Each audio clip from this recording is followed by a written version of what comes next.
My goodness. Okay, so as you may or may not know, 10:22 a.m. there, and here it is, what is it? 5:22 in the afternoon here.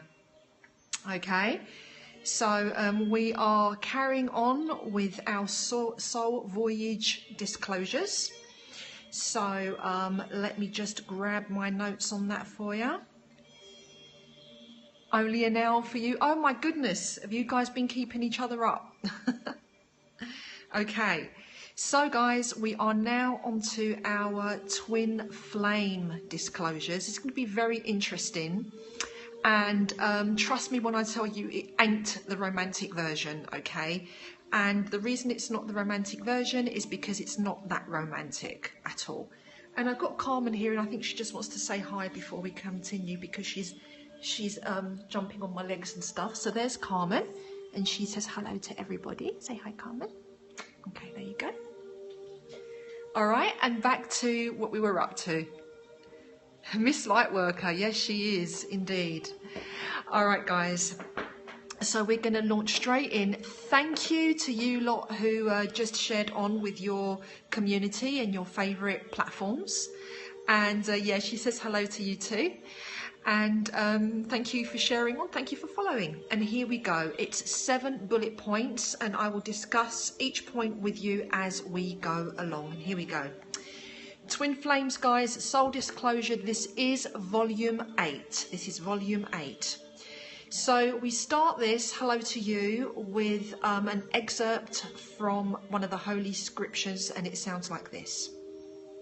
Just as Moses lifted up the flaming serpent in the desert, so must the Son of Man be lifted up, that all who believe may have eternal life in him. And that was by John 3:14 to 15.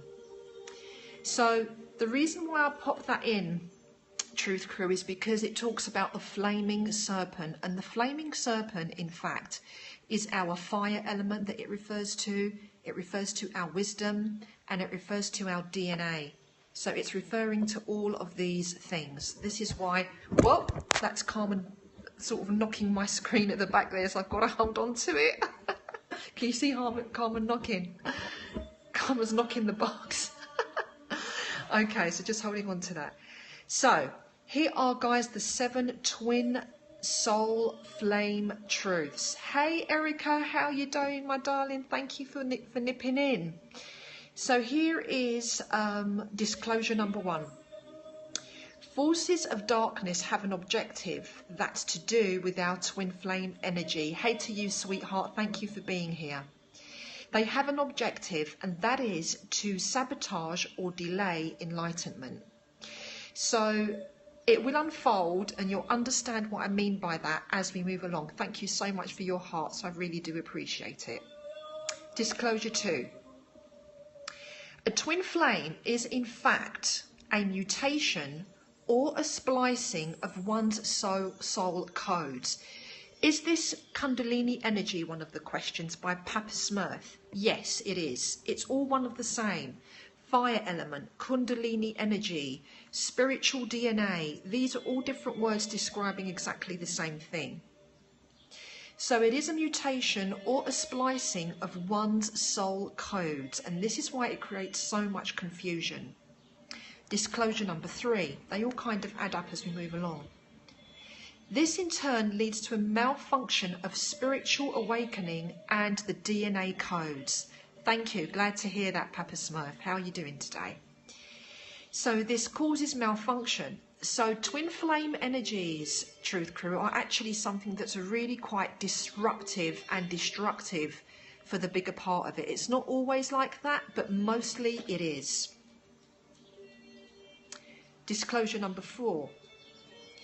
Twin energy creates an illusion of truth, distorted instinct, desire, lust, cravings, addiction, and need to control and consume. So if you feel that entwined with another, you may feel a distortion in your instinct. Yes, these are facts.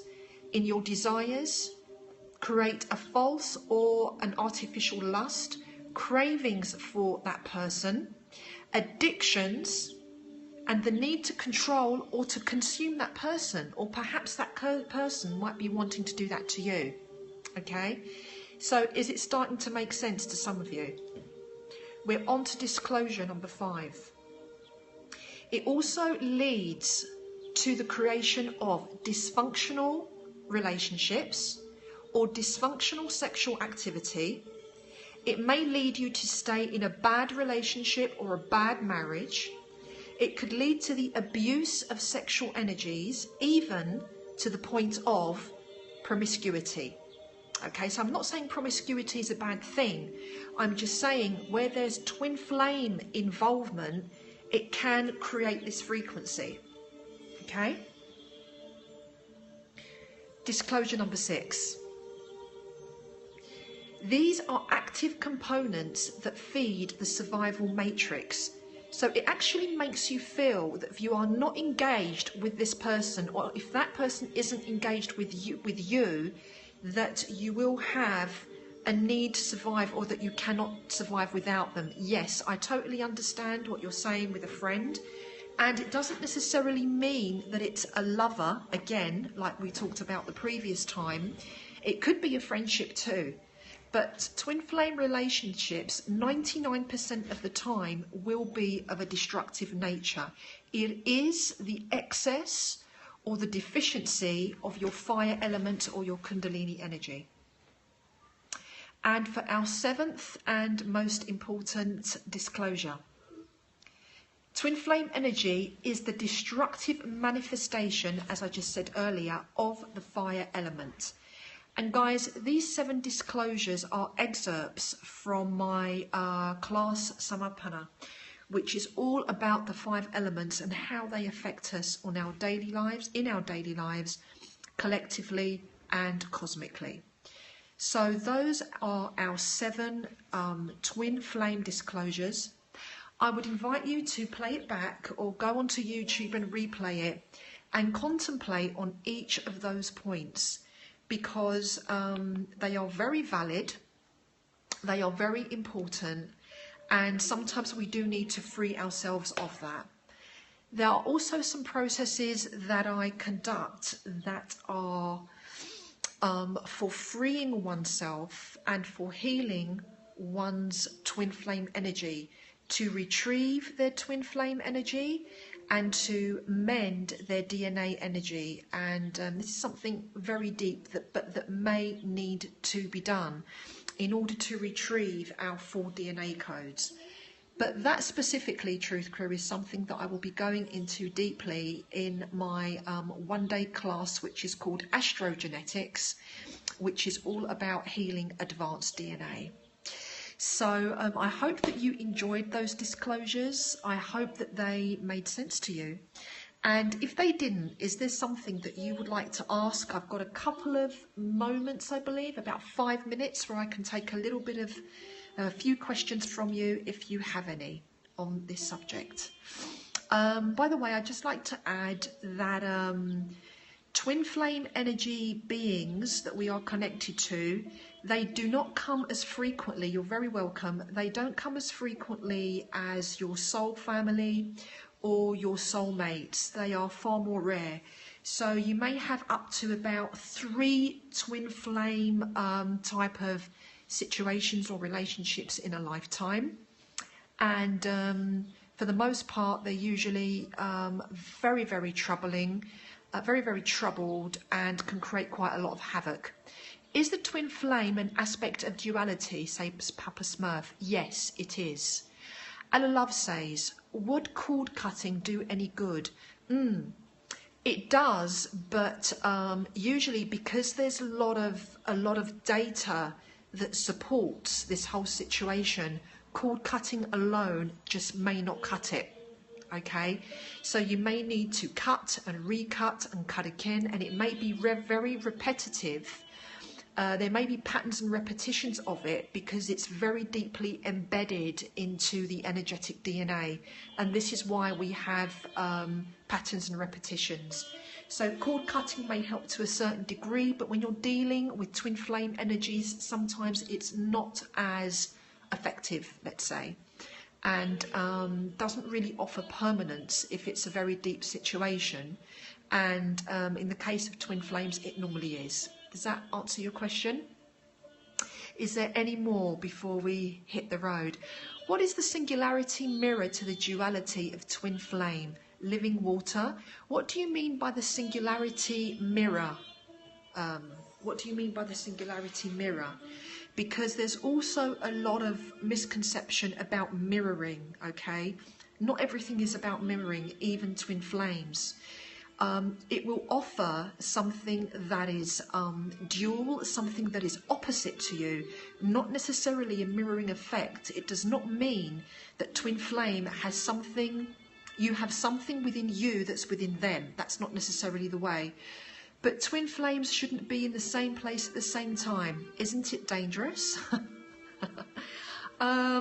It can be. This is what I mean by destructive. It can be very, very disruptive and destructive, even sometimes to the point of danger. You know, where you get these kind of lustful crimes and, you know, these weird stalkers. This could all be energetically and metaphysically speaking to do with twin flame energy. Yes.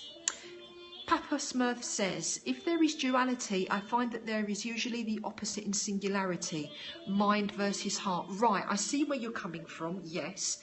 So yes, duality, I would say, would have a lot to do with it, as opposed to the mirror.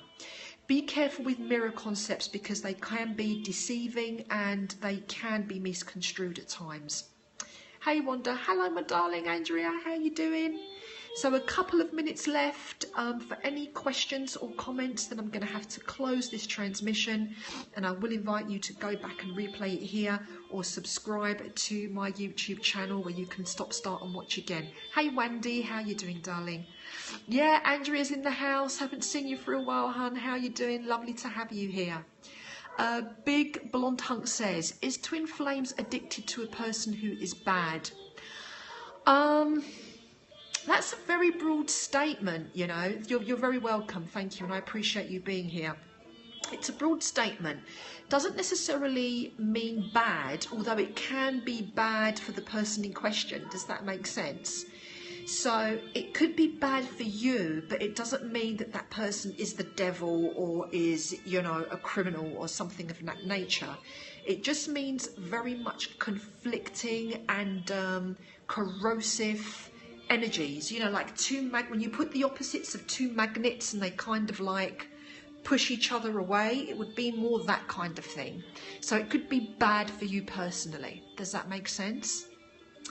So guys, we're coming up to a close. I will have to close it in a moment. Jimmy the Greek's idea says they did the same idea in the movie Hancock with Will Smith. Did they? Were they twin flames? Which movie are you talking about? Yeah. Hancock. I haven't seen it, so I wouldn't know. So they're talking about twin flames in Hancock?